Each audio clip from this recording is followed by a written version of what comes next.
So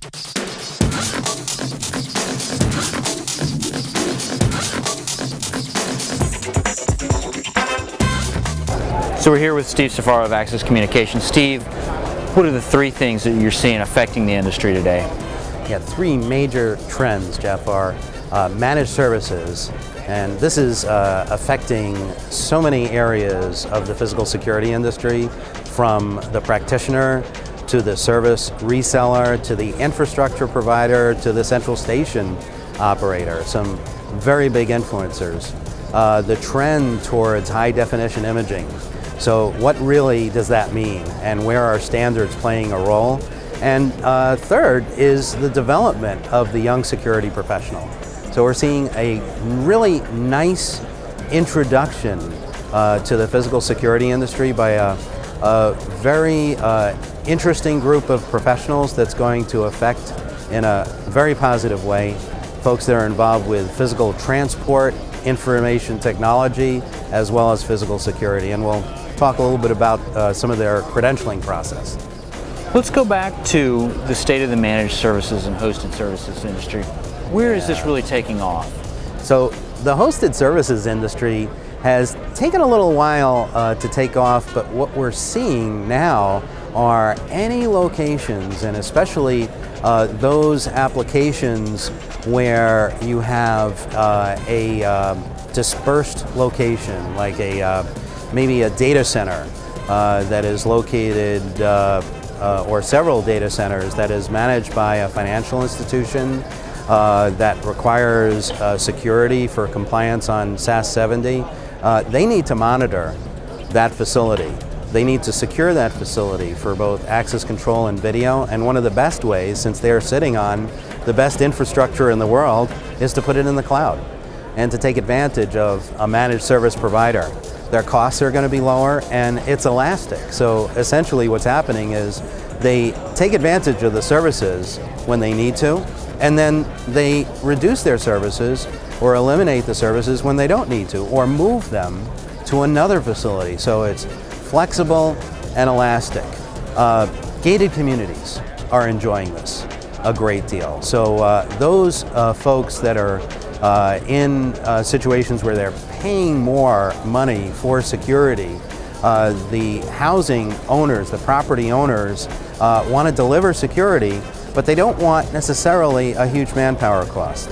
So in comes the managed services. And now this is a huge driver for video verification. So video verification is now driving a large amount of that business for managed services. And lastly, compliance.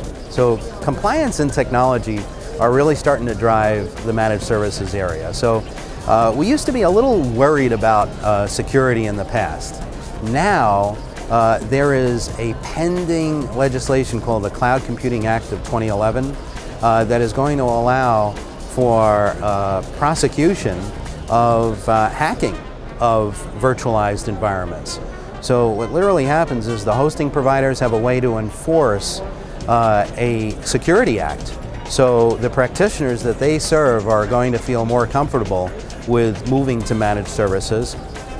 Not only that, but the federal government is usually a leader in where a lot of these types of technologies are going to go. So if the federal government can do it, then perhaps a lot of businesses that are regulated. So the federal government has come out with a new IT governance document, and it outlines a complete cloud-first policy where it's a requirement for about 20% of agencies to be virtualized and to go to managed services. So what better way to do it than security?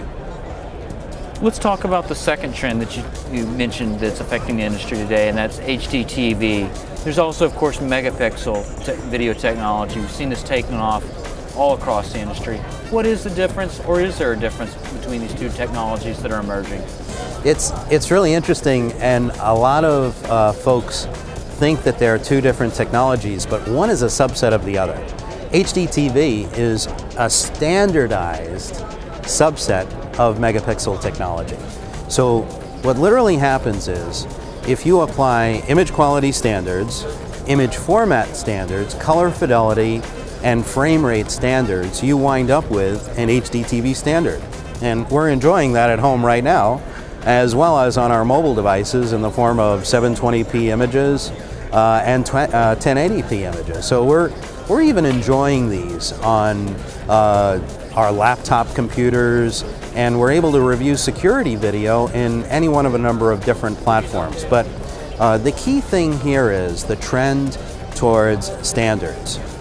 There has been a great variance of image quality in megapixel technologies. We haven't been able to define image quality and the quality of recorded video and for forensic enabled video, in other words, video that is capable of being able to be used for investigations until HDTV has come around.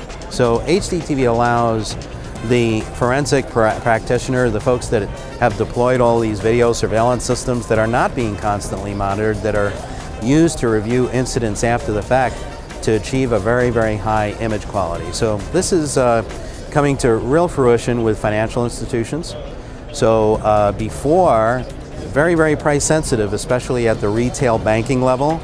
Now they have an opportunity for the same price point as where they had analog cameras or even standard definition cameras to put in an HDTV camera at the entrance and to get a great shot of somebody entering, or somebody perhaps passing a note at a teller station. One of the third trend you mentioned was this emergence of the younger, the change in the security professional. What's happening with them, and what's happening on the credentialing side of this new professional? Yeah, so it's really interesting, but there's three general groups in our industry. We have manufacturers, we have security resellers, we call them sometimes security integrators, and then we have the practitioners or the end users. And within each group there are a set of young security professionals.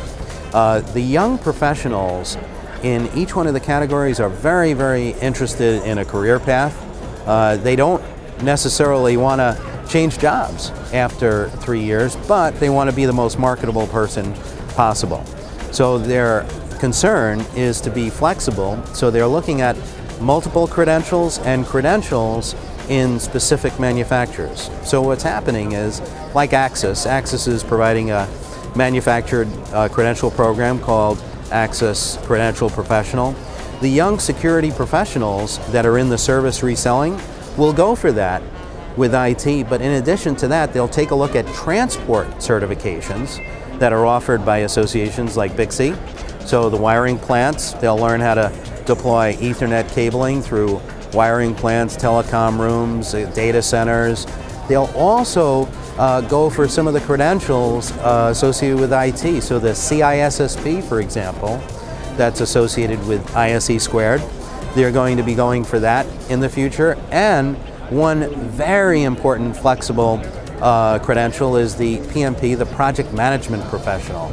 So one complaint that I get a lot, or I hear a lot from consulting engineers or end users of perhaps the service providers or the resellers is, hey, I wish the reseller that we were dealing with were more skilled and organized at project management. So that's going to be one really great credential that these young security professionals are going to do. And they're working with credentials issued by ASIS as well. It's like the PSP, which is a more technical credential. So these folks are getting the credentials that are normally associated with practitioners. And of course, the young professionals in the practitioners category are going for the traditional risk management and security design and practice credential, like the CPP, which is the gold standard of the practitioner, as well as the PSP, but they're also considering risk management credentials. So the wonderful thing about this industry is that the folks that are the young professionals are getting better and better, and the especially encouraging aspect is that it's starting with the service resellers, which is wonderful.